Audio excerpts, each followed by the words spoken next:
This episode brought to you by Magellan TV.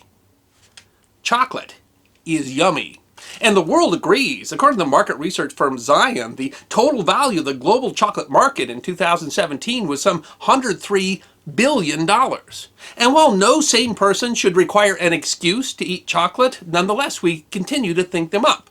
On Valentine's Day, February 14th, Americans will spend about $1.4 billion on candy and consume some 36 million heart-shaped boxes of chocolates. And while the dried and fermented seeds of the Theobroma cacao plant have been part of human cuisine and culture for as long as 5,000 years, the stuff that you find in a box of chocolates is a surprisingly recent invention. It is history that deserves to be remembered. I'm sure you've heard me talk about Magellan TV. It's a new kind of streaming documentary service that is run by filmmakers that has more than 2,000 documentaries that are worth watching. I want to share with you one I've been watching lately that I can't recommend highly enough. It's called The Private Lives of the Tudors.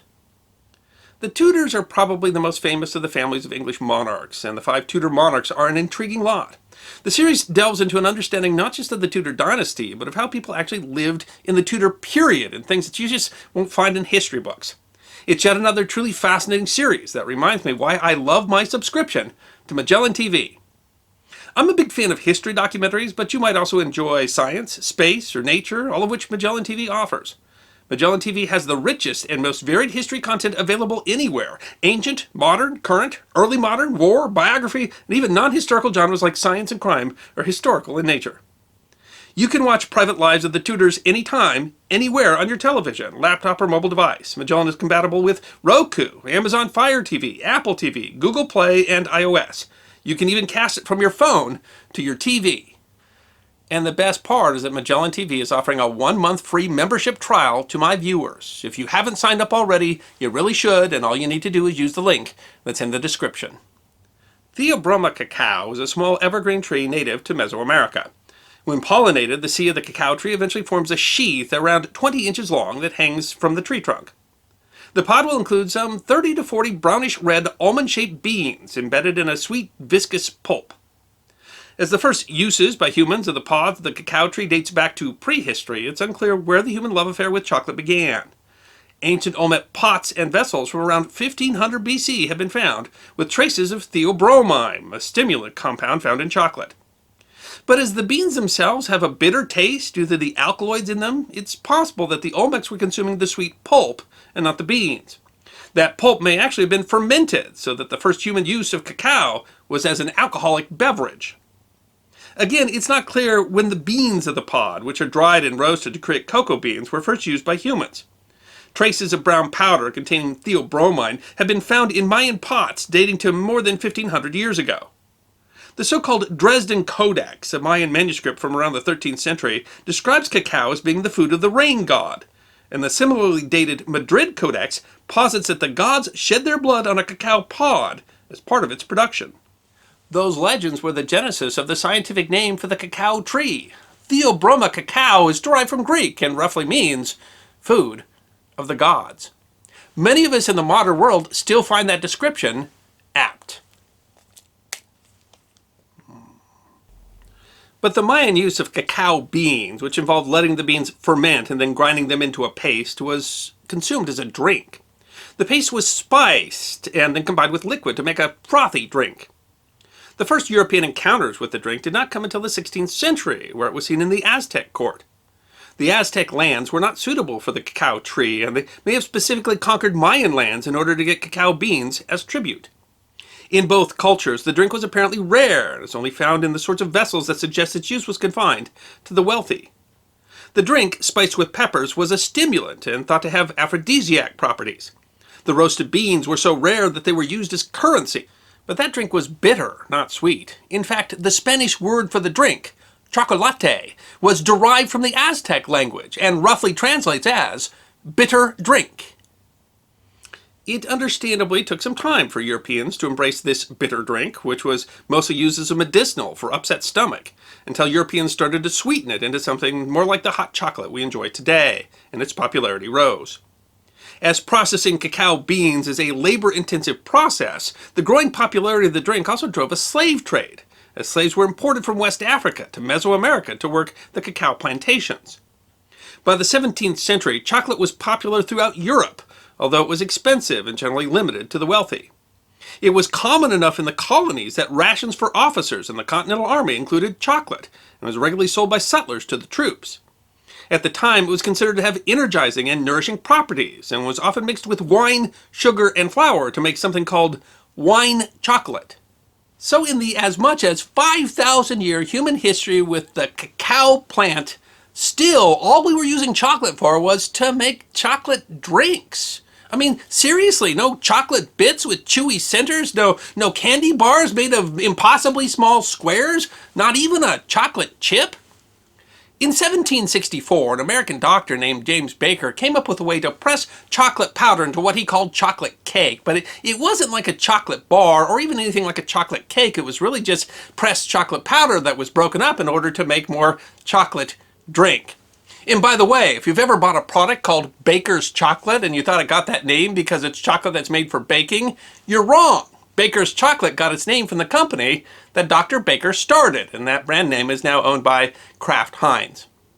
And you know, while I like hot chocolate just as much as the next guy, I mean, come on, how long could it take to come up with an M&M? The breakthrough came in 1828 when a Dutch chocolatier named Casparus van Houten patented a hydraulic press that removed a large amount of the natural fat, called cocoa butter, that was in the nub of the cocoa bean. That created a cake that could be pulverized into chocolate powder. The initial idea was to create a product that could be more easily dissolved into liquid to make more chocolate drinks. Van Houten's son, Conrad, then developed a process that added alkaline salts, potassium or sodium bicarbonates, to the powder.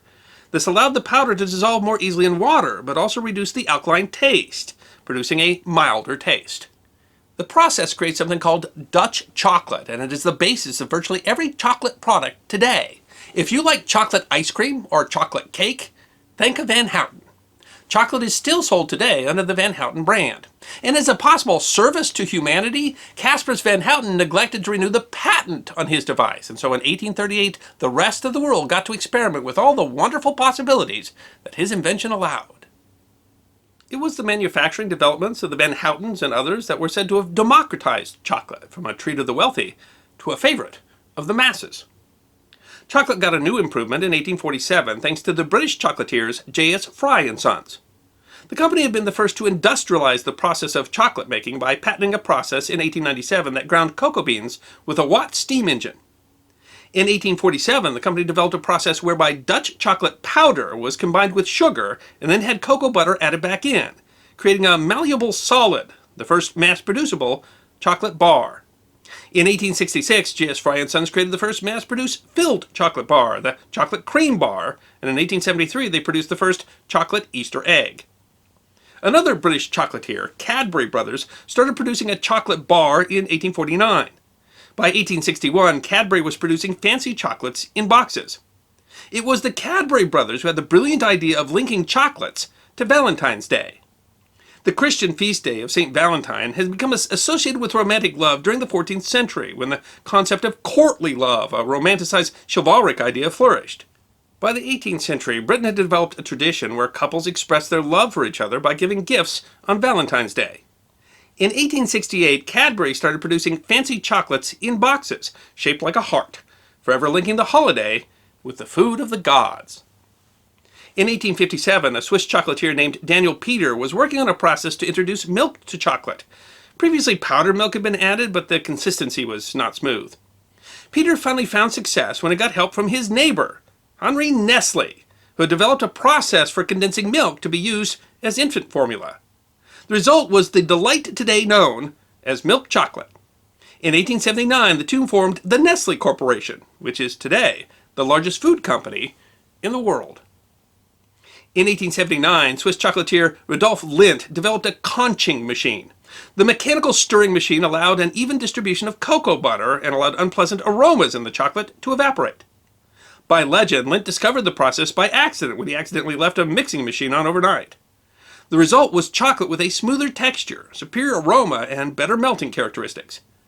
Chocolate before conching had a somewhat gritty texture.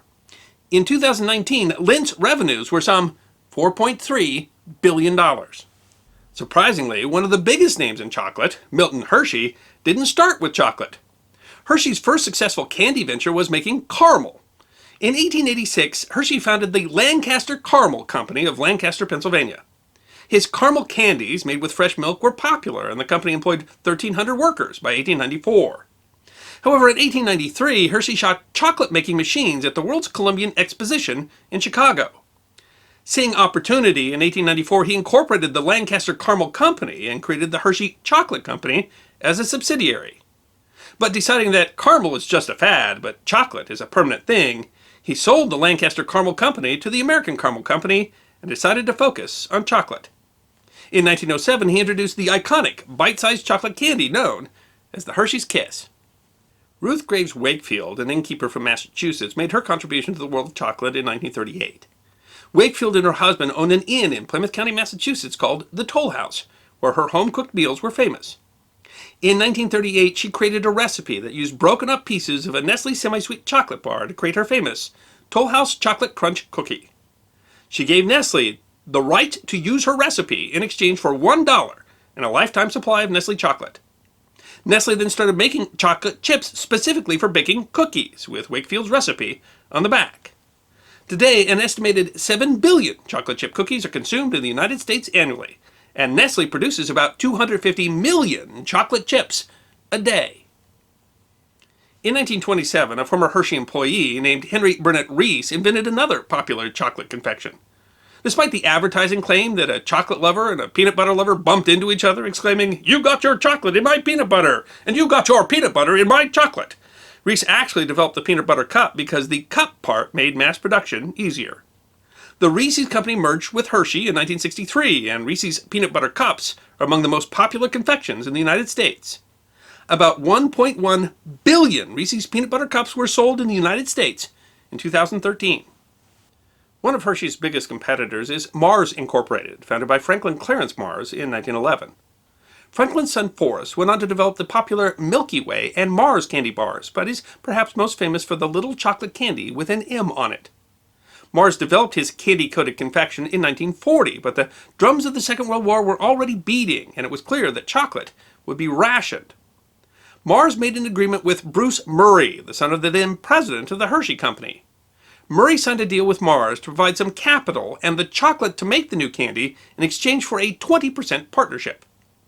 The candy was popular with soldiers during the Second World War as it traveled well in all environments, so during the war, M&Ms for Mars and Murray were made under exclusive contract to the U.S. Armed Forces using Hershey chocolate. The supply in military rations made the candy very popular. After the war, they could again be sold to the general public, and Mars bought Murray out to sell the candy under the Mars brand. It is sometimes assumed that Mars stole the idea of M&Ms from the UK company Rowntree & Company, which produces the very similar Smarties candy. However, Forrest Mars was good friends with George Harris, a member of the board who had married into the Rowntree family, and the two had made a gentleman's agreement to not compete with their similar candies. That was relatively easy, as the right to the name Smarties is trademarked to another manufacturer in the United States, who makes a sugar candy called Smarties. Peanut M&Ms were introduced in 1954, despite the fact that Forrest Mars was allergic to peanuts.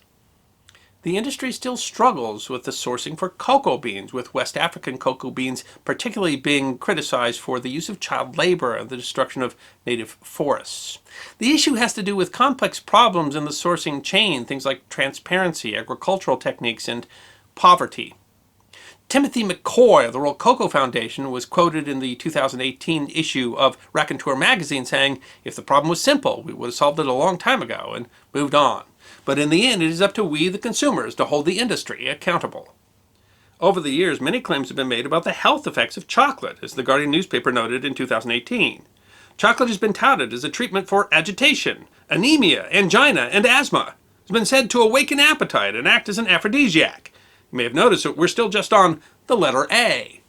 And while some of those turn-of-the-century health claims for chocolate seem ridiculous, you might recently have seen newspaper reports that suggested that research shows that chocolate prevents strokes. But unfortunately, The Guardian notes that such claims are overstated. Chocolate is, in fact, a high-calorie food that should be seen only as a treat. It includes some chemicals that can be harmful, for example, triggering migraines for some people. The Guardian quotes nutritionist Dr. Dwayne Muller, who said that chocolate is probably not healthy, but it's not harmful if it is enjoyed in sensible amounts.